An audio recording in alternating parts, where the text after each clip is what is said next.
On est l'heure de vérité aujourd'hui, là, on a décidé, on a dit, on va parler un peu de la pitié. C'est quelque chose de très important. Mais la pitié, là même, avant qu'un moment, il vous parler de la pitié, il faudrait que je parle un peu. La pitié, là, c'est l'amour. La pitié ne peut pas venir s'il n'y a pas l'amour dedans. Tu ne peux pas avoir pitié de quelqu'un si tu n'as pas l'amour de l'être humain. C'est pas possible.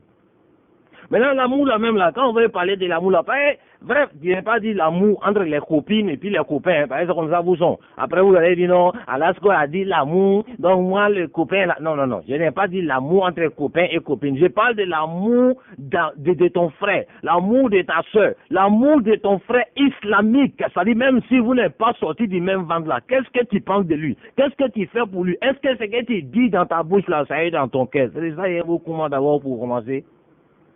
Mais en même temps, moi, je voudrais demander à tous nos papas, à tous les cheikhs, c'est-à-dire tous les hommes de Dieu de notre pays, quoi. Papa, vraiment, votre fils Alasko s'adresse à vous. Je sais que vous m'écoutez, Et Imam Nana m'a appelé. Et Docteur Ibrahim m'a appelé. C'est les grands hommes de ces pays-là. Mais il m'écoute, il m'appelle, mon petit, c'est bien. Donc, quand vous m'écoutez, je dis, je vous demandez un service.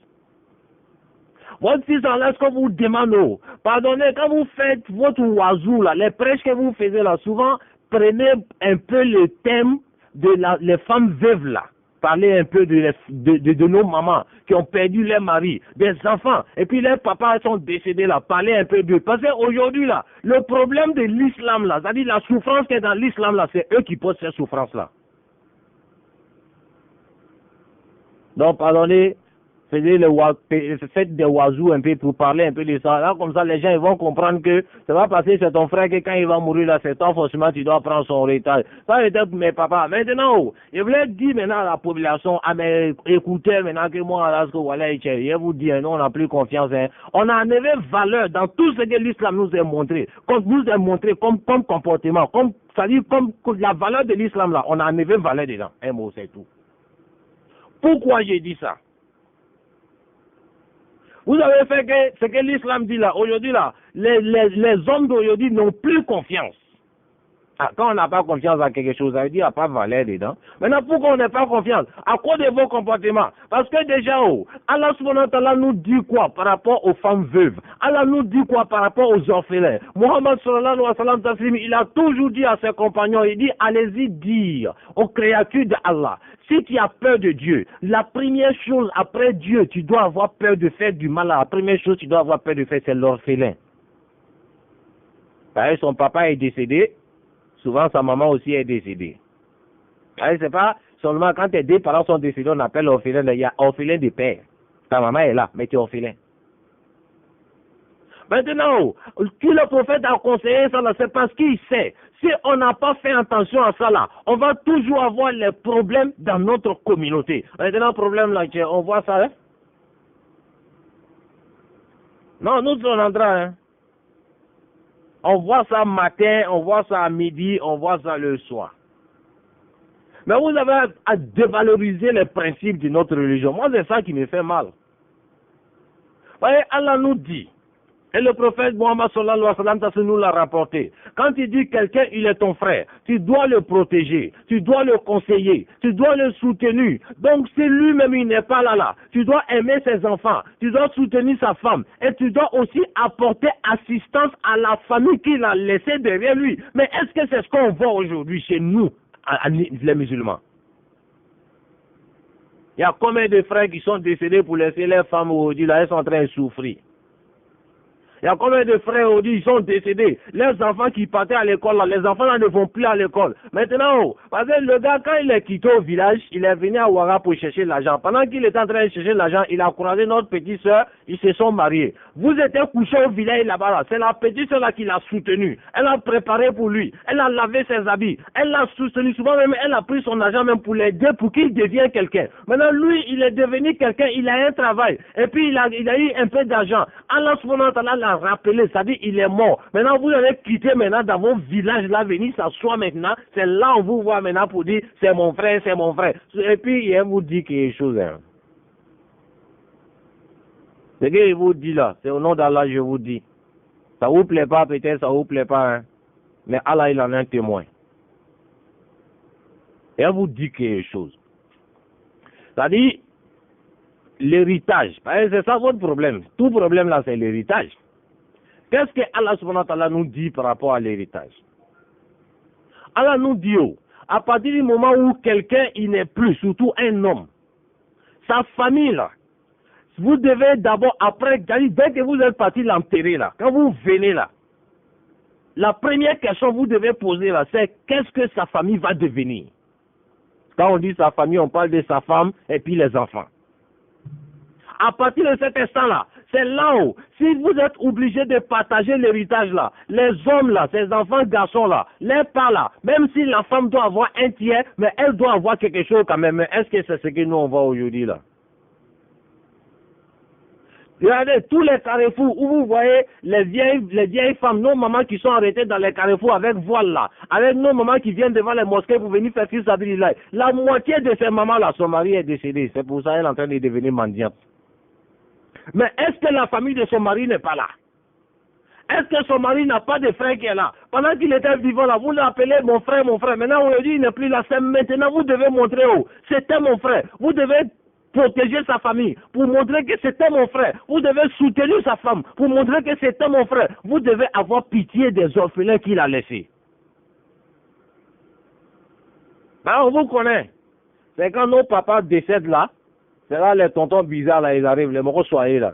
Il dit, un moro, il va venir, il dit, salam alaikum, bonjour, ça va un peu. Il dit, je suis le petit frère de votre papa.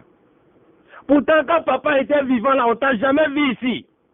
Quand papa travaillait, quand papa cherchait travail à Ouadou ici là, tonton, tu n'es pas venu. Quand papa était en train de s'ouvrir là, tu n'es pas venu. Souvent même là, il est tombé malade. Il a fait quelque chose de 1 an dans la maladie là, tonton, tu n'étais pas là. Pourquoi aujourd'hui, toi, tu viens? Tu veux quoi? L'héritage là, il est venu chercher. Wallah, il y a des familles là, leurs fils, leurs frères décèdent. Ils sont partis l'enterrer. Souvent même là, avant même qu'on s'en va l'enterrer là, c'est-à-dire il est mort, non? Les soeurs, les frères qui vont venir là, pendant que le cadavre même est couché, pendant que le défunt est couché là, et ils sont dans la maison en train de chercher papier de la cour là. Ils sont dans la maison en train de chercher papier de sa voiture. Ils sont dans sa maison en train de chercher papier des biens qu'il a fait. Wallah, on n'a plus pitié. Mais ce que vous ne savez pas, je vais vous dire. Le frère, vous êtes en train de courir derrière son héritage là. Souvent même là, ils sont malades avant de mourir. Il était malade ici.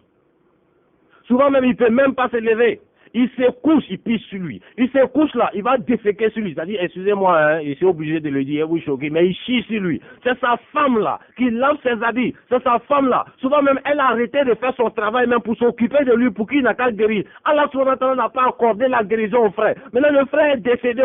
Elle est en train de pleurer son mari. Elle se pose la question, qu'est-ce que moi et puis mes enfants, on va devenir? Mais vous, la question que vous vous posez là, c'est qu'est-ce que le frère a laissé derrière lui? Maintenant, comme nous, on n'a pas confiance, la solution, maintenant, les gens, ils ont trouvé. C'est maintenant, on voit ça avant, là. Quand 2 personnes se mariaient, il est suffisant seulement d'aller voir les 2 parents. Quand ils quittent la famille maintenant, ils s'en vont dans la mosquée. Et quand l'imam vient s'asseoir pour demander à Allah, il faut bénir leur mariage. Après les bénédictions que l'imam fait là, le mariage est fini. On ne partait pas quelque part encore. Mais maintenant, là, vous avez remarqué que beaucoup de musulmans aujourd'hui, on s'en va à la mairie, non? Et vous dit pourquoi? On s'en va à la mairie beaucoup là. Je vous dis pourquoi. On va à la mairie pour aller signer papier parce que vous, nos parents là, vous, nos pères, nos mères, nos soeurs, nos frères là, on n'a pas confiance en vous. Vous êtes des vautours. Donc on s'en va à la mairie, on s'en va signer papier. Comme ça, si je suis mort, si vous ne voulez pas héritage là, le maire va appeler les policiers, ils vont venir vous mettre en prison. Donc on n'a plus confiance en nos familles.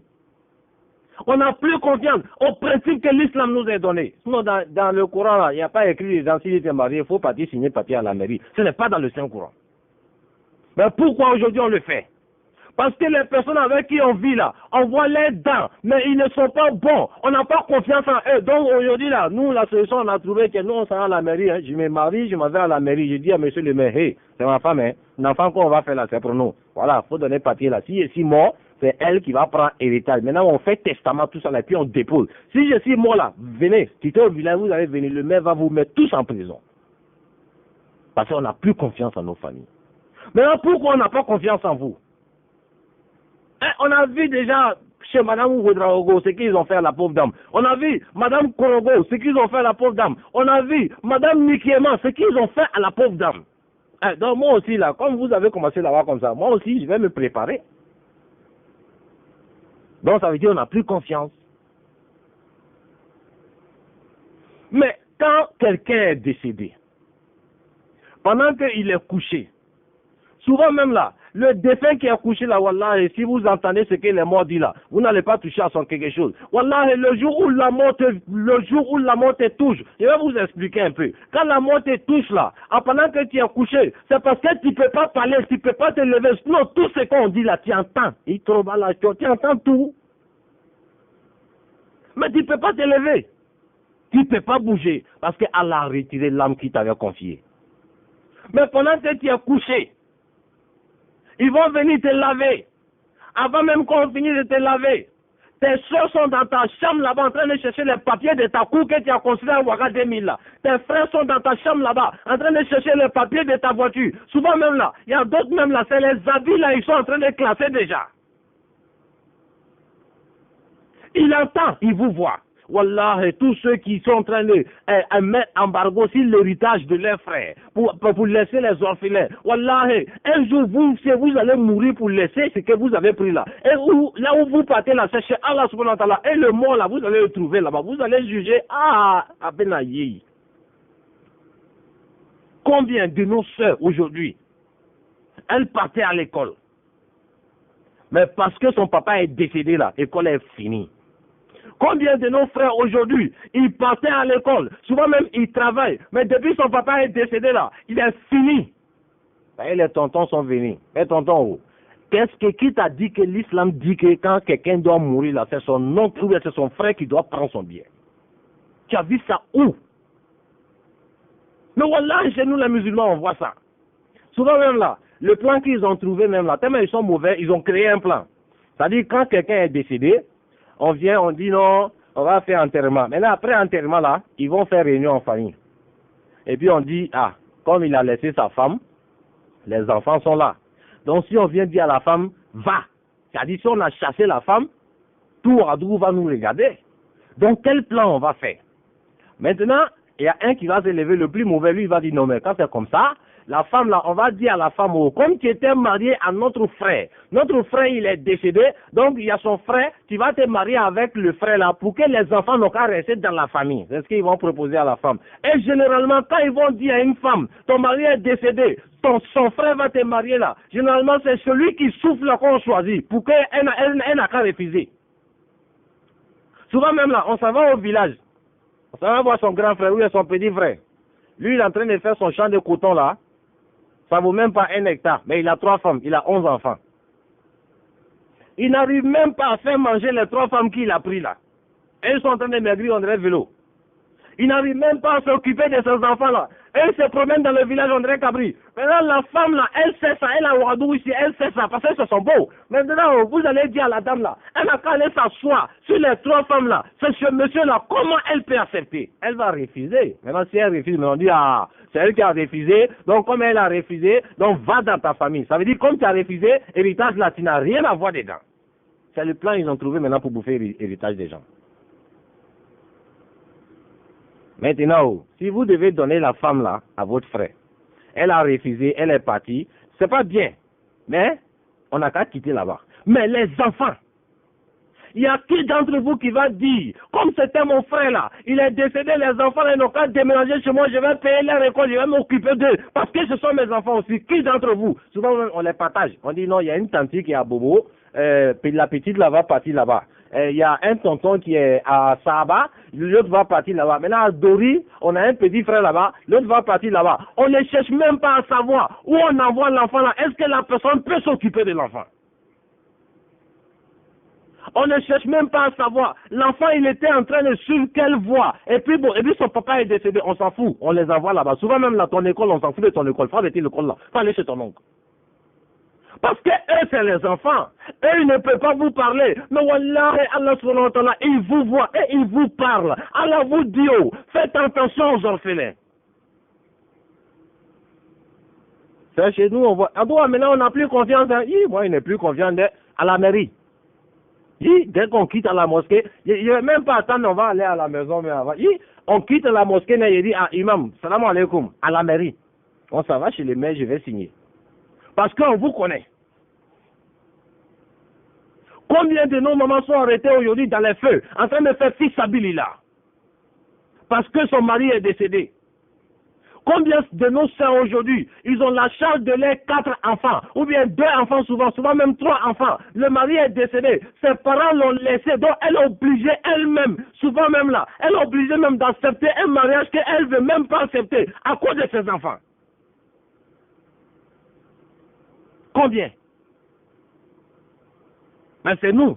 Wallah, on voit ça dans nous, notre religion. Parce qu'on a laissé ce que Allah subhanahu wa ta'ala a écrit. On est basé sur ce que le monde nous montre. Wallah, ce que le monde te montre là, wallah, c'est pas important. Quelle que soit la longueur de la, quel que soit le temps que tu vas faire dans ce monde-là, le jour où l'ange de la mort, Andjaïr, va venir frapper à ta porte, wallah, tu vas avoir l'impression que tu as fait 1 seconde seulement dans ce monde-là. Wallah. Wallah. On a un de nos prophètes, pour aller en arrière, je pense que c'est le prophète Abraham. Un jour, il était assis dans la grâce d'Allah subhanahu wa ta'ala. Et puis, Allah a voulu lui montrer ses descendants. C'est-à-dire, les enfants qui sont sortis de lui. Et ceux qui sont bien. Donc, il a vu, quand il les voyait, et il y a certains qui avaient des étoiles qui les suivaient. Et il y a un qui, lui, avait une lumière qui le suivait. Et il a demandé à Allah subhanahu wa ta'ala, il dit, Ya Rahman, c'est qui celui-là? L'âme, ça là, c'est qui? Allah lui dit, je pense qu'il a dit c'est Youssouf, si je ne me trompe pas bien. Et il a dit, lui, je l'aime bien. Allah, accorde-lui longue vie. C'est là Allah lui demande. Il dit, je ne peux pas accorder longue vie à cette créature. À moins que toi, tu acceptes que j'enlève un peu de temps dans ta vie pour lui donner. Il dit, d'accord Allah, enlève 40 ans dans ma vie pour lui donner. Allah a enlevé 40 ans dans sa vie pour donner à ce dernier-là. Donc lui, il a eu 100 ans de vie. Et lui, c'est 1000 ans là. C'est devenu 160. Maintenant, le jour où la mort est venue là, malgré le prophète d'Allah, le jour où la mort est venue là, l'ange de la mort a dit, Allah dit de venir t'appeler parce qu'il est l'heure pour toi de quitter ce monde. Il a dit, mais comment je peux quitter ce monde? Ma vie n'est pas finie, il me reste encore 40 ans, malgré le prophète. Il dit, il me reste encore 40 ans. C'est là l'ange de la mort lui dit, non, les 40 ans là, c'est ce que tu as donné à ton descendant là. Et en même temps, Allah subhanahu wa ta'ala lui demande, si tu veux, comme tu es une créature que moi, Allah, j'ai aimé, si tu veux, je vais te donner longue vie. Donc, il faut acheter un bélier. Et puis, tu vas mettre ta main sur le dos des béliers là. Chaque poil que ta main va fermer là, je vais transformer ça à 1 an de vie pour te donner. Quand tu mets ta main sur le pot, les poils là, ça peut dépasser 100 ou bien 1000 même. Quand ta main, ça y est, c'est que ta main va fermer. Voilà ce que Allah l'a proposé. Et il a dit, mais Allah subhanahu wa ta'ala, après toutes ces années de vie, quand il va me donner là, après il va avoir quoi encore? Dieu lui dit la mort. Il dit, dans ce cas, je préfère partir aujourd'hui. Mais c'est ça. Derrière ça, nous, on court là. À cause de ça, on n'aime plus nos frères. À cause de ça, on n'aime plus nos soeurs. On s'en fout des progénitures des enfants de nos enfants, de nos frères. Et puis, généralement, ceux qui font ça là, ils sont dangereux. Moi, je dis, en tout cas, mon frère, si tu m'écoutes, et que tu par malheur, tu as ton papa qui est décédé, et puis ils ont quitté au village pour dire qu'ils vont venir prendre l'héritage là. Ce que je peux te donner comme conseil, ce que le prophète même nous a donné comme conseil, il faut quitter devant eux, tu t'en vas prier. Il ne faut pas faire palabre de. Parce que ces sorcelleries, ils viennent faire.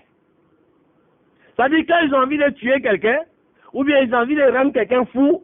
Donc ils viennent se mettre dans les trucs comme ça. Maintenant toi tu dis, non, je ne vais pas, c'est l'héritage de mon frère. Ils vont te waquer. Ah, tu vas devenir fou. Combien de nos frères aujourd'hui sont fous à cause des problèmes d'héritage? Combien de nos frères aujourd'hui sont couchés, ils sont malades à cause de cette même histoire d'héritage? Héritage là, c'est quoi? Le bien de ce monde. Est-ce que le bien de ce monde il est plus important que ce que Allah subhanahu wa ta'ala nous a enseigné? Mais ils ont tout dans les boubous. Hein. Tu les vois dans la mosquée même là. Cure-dent qui est dans sa bouche là, voilà, ça peut préparer 2 sauces. Mais il a ça dans sa bouche. Il a son boubou. Il dit Allahu Akbar aussi. Mais wallah, ils sont dedans là, c'est pas propre. Comment on peut dire on aime quelqu'un et puis on n'aime pas ses enfants? Comment on peut dire on aime quelqu'un, on n'a pas pitié de ce qu'il a laissé derrière lui? Mais je vais vous parler un peu de quand quelqu'un décède là, qu'est-ce que ses enfants deviennent. Parce que c'est pas parce qu'il est décédé que tout ce qui arrive à ses enfants, c'est pas son problème. Quand il met un enfant au monde, voilà pourquoi le prophète Mohammed sallallahu alayhi wa sallam nous a conseillé de bien éduquer nos enfants. Parce que quand tu as bien éduqué ton enfant, le jour où tu vas mourir, tout ce que ton enfant va faire comme bien là, tu peux avoir aussi les mérites dedans. Tout ce que tes enfants vont avoir comme pitié envers les créatures d'Allah, tu peux avoir. Mais si tu as accepté, ta petite fille a fêté tous les jours 31, tu as accepté, elle a suivi les patients là avec son mini-jeep. Le jour où tu vas mourir là, chaque fois qu'un garçon va la toucher, ton te chicote dans ta tombe. Allez-y, demandez les cramerons, ils vont vous dire. Donc, si malgré il est mort, ce que ses enfants font, ça peut le toucher, ayez pitié de lui, même si vous n'aimez pas ses enfants. Ayez pitié de lui. Mettez ces enfants-là dans de bonnes conditions. Envoyez-les dans des familles où on peut les éduquer, où on peut les soutenir, où on peut les apporter du soutien afin qu'ils deviennent de bonnes personnes. Par pitié pour votre frère qui est décédé. C'est ce que l'islam te demande. Mais on dit on aime notre frère, mais on n'a pas pitié de ses enfants. C'est quel amour? Moi, je vous demande. C'est quel amour? Wallahi, ça dit, quand quelqu'un décède là, il y a beaucoup de choses qui se passent. Est-ce que, ça dit, souvent je me dis, oh, c'est parce que vous ne savez pas ce qu'il y a dans la mort là, ça cause ça, vous faites quoi. Mais je vais vous expliquer un peu, il n'y a pas beaucoup de temps, c'est déjà fini même.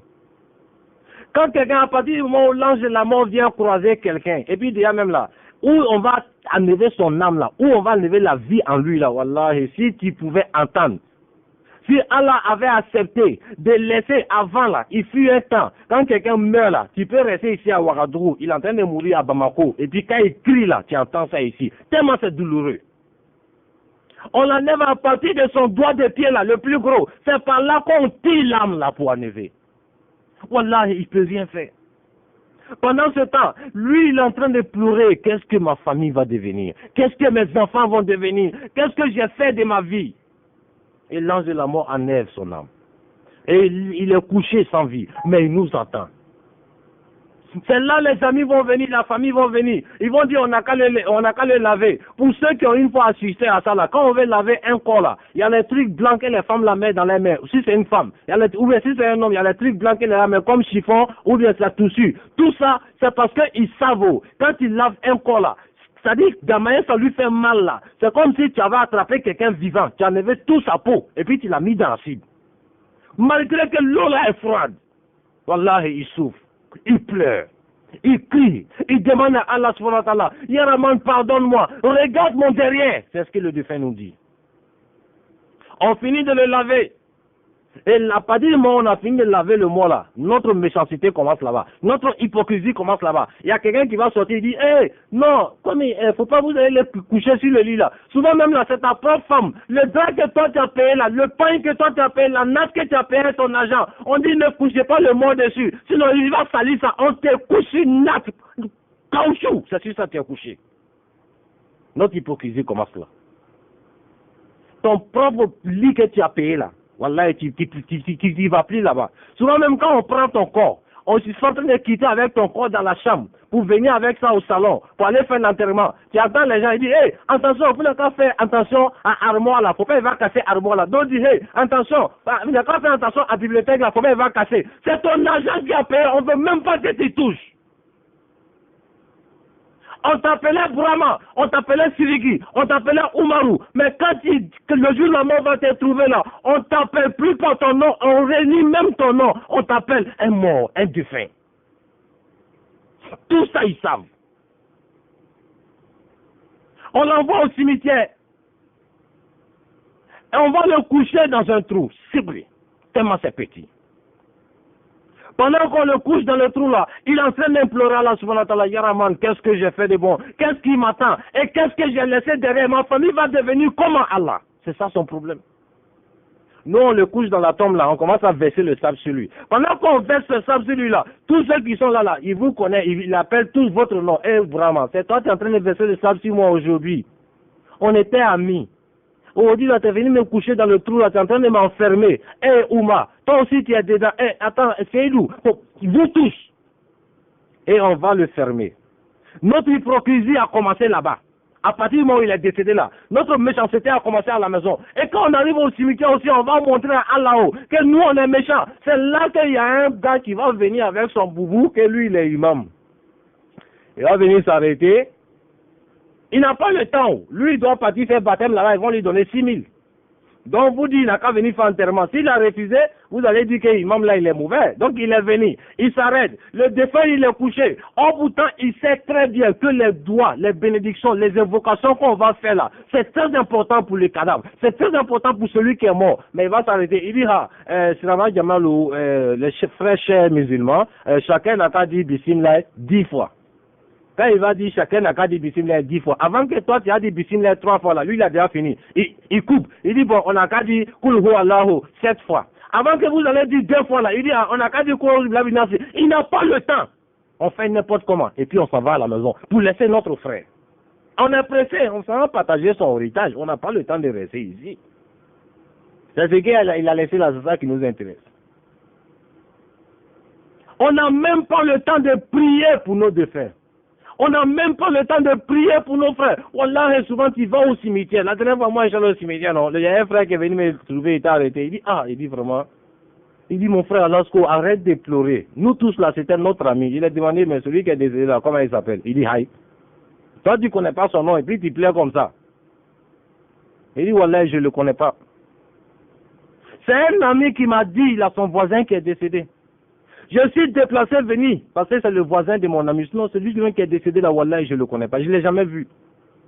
Et il dit, mais pourquoi tu plais à Alasko? Je dis, je pleure. Parce que où on a arrêté là, c'est nos frères qui sont couchés là. Où on a arrêté là, c'est nos soeurs qui sont couchés là. Et depuis qu'on a dépassé la porte du cimetière là, Wallah, combien d'entre nous est en train de dire, La ilaha illallah Muhammad Rasulullah sallallahu alayhi wa sallam, pour que Allah n'a qu'à avoir pitié de ceux qui sont couchés sous la terre ici. Combien de nos frères, on pensait que là où on marche là, c'est les hommes qui sont couchés. Wallah, et personne. Les gens sont en train de parler. Il y a l'autre qui dit, hey, non, Barcelone a bien joué la fois passée. Hein. Il y a deux même derrière moi là, et parlait, non, la petite fille elle a grandi maintenant. On parle de copines au cimetière, on parle de parents au cimetière, parce que la mort ne nous fait plus peur. Allah subhanahu wa ta'ala nous l'a dit dans le Saint-Courant, le prophète nous l'a rapporté. J'ai laissé 2 moyens d'avoir la foi, d'avoir la crainte d'Allah subhanahu wa ta'ala, la prière et le Saint-Courant. La mort aussi, si la mort ne nous fait plus peur, c'est quoi qui va nous faire peur?